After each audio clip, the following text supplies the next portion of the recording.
आडुळकर बाई, माझ्या मनात एक प्रश्न आहे. बोल ना आकाश. संस्कृत ही मृत भाषा आहे, तर ती आपण शिकायची का? आधी सगळ्यात मला सांग की संस्कृत ही मृत भाषा आहे हे तुझ्या डोक्यात कोणी पटवलं रे? अरे संस्कृत ही मृत भाषा नाहीये, तर संस्कृत ही अमृत भाषा आहे.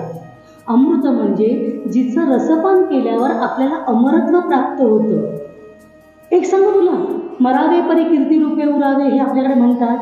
मग संस्कृत भाषेमुळे आपल्या व्यक्तिमत्वात इतका प्रगल्भता येते, इतकं प्रभावशाली बनतं, आपण इतके जीवनात पुढे जातो, सक्सेसफुल होतो किंवा प्रगती करतो की आपलं नाव हे आपल्या नंतर सुद्धा टिकून राहतं.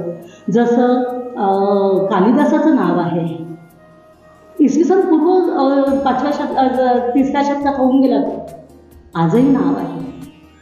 अनेक शंकराचार्य आहेत, इसवी सनाच्या 8व्या शतकातला जन्म आहे त्यांचा, पण आजही नाव आहे.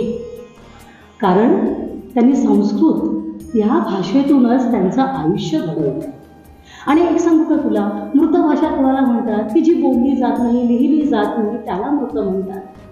आजही आपण भारतात आपल्या भारतीय भाषांमध्ये जवळजवळ 70% शब्द हे संस्कृत वापरतात. मग तुम्ही जे म्हणताय की सगळ्या भाषांमध्ये संस्कृताचं 70% असतंच, हे खरं आहे का बाई? हो तर. अरे तुला एक साधं उदाहरण देते. आपण कविता लिहितो बरोबर, मराठीत कविता असतात. लोचन, नेत्र किंवा हस्त, मस्तक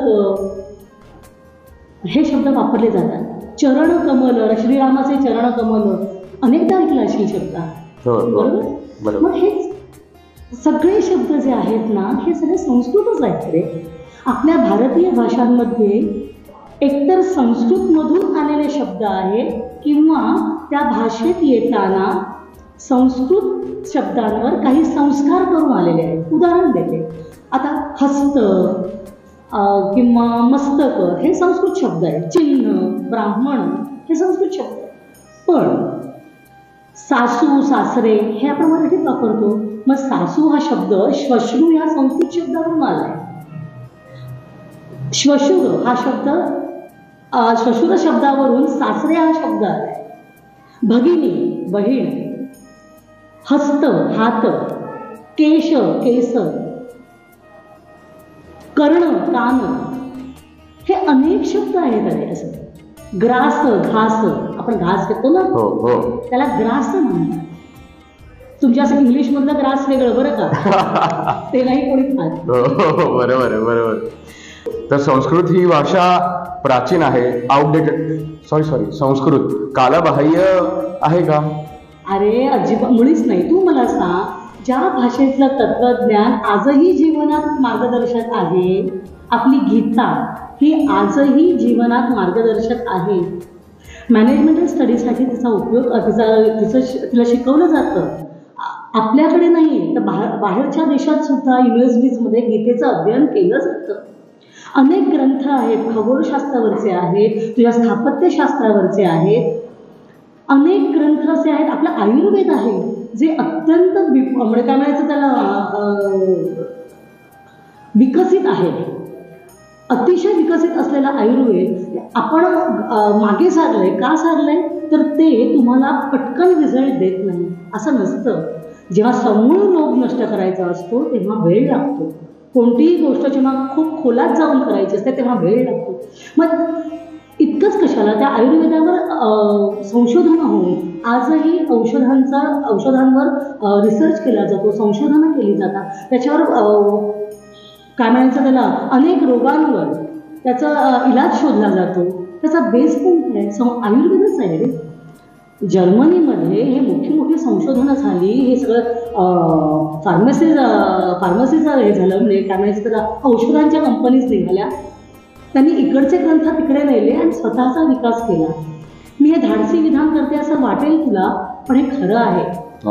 आणि शिक्षण आणि तुम्ही जसं म्हणालात शिक्षण क्षेत्रात, मेडिकलच्या क्षेत्रात आहे, पण अजून काही इतर क्षेत्रात पण उपयोग आहे संस्कृत भाषेचा.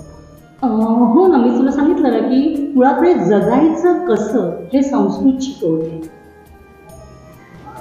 तुम्हाला मोठ्या पगाराच्या नोकऱ्या तुमची इंग्रजी भाषा देत असेल, पण संस्कृत तुमच्यावर संस्कार करते, तुम्हाला जगायला शिकवते. खरं सांगू का तुला, भाषा ना आपल्या भाषा आणि संस्कृती या वेगळ्या नाही करता येत. तुम्ही ज्या भाषेत शिकता ना ती संस्कृती तुमची होते.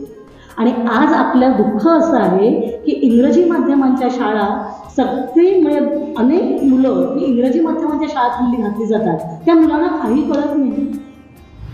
विद्यार्थी मित्रांनो नमस्कार. कोचरेकर मास्टरच्या संवाद साधनेच्या या उपक्रमामध्ये मारुगप्पा पुढच्या टप्प्यामध्ये आज आमच्याबरोबर आहे उत्कर्ष मंदिर मालाडच्या मुख्याध्यापिका. या विद्यार्थी प्रिय आहेत आणि त्याच्याही पेक्षा अशा उपक्रमामध्ये उत्साहीपणे सहभाग नोंदवणारे आहेत प्रतिभा अडूर. आणि कोचरेकर मास्तरच्या परिवाराकडनं एक छोटीशी भेट आठवण म्हणून त्यांच्याबरोबर सहभागी झालेले आहेत.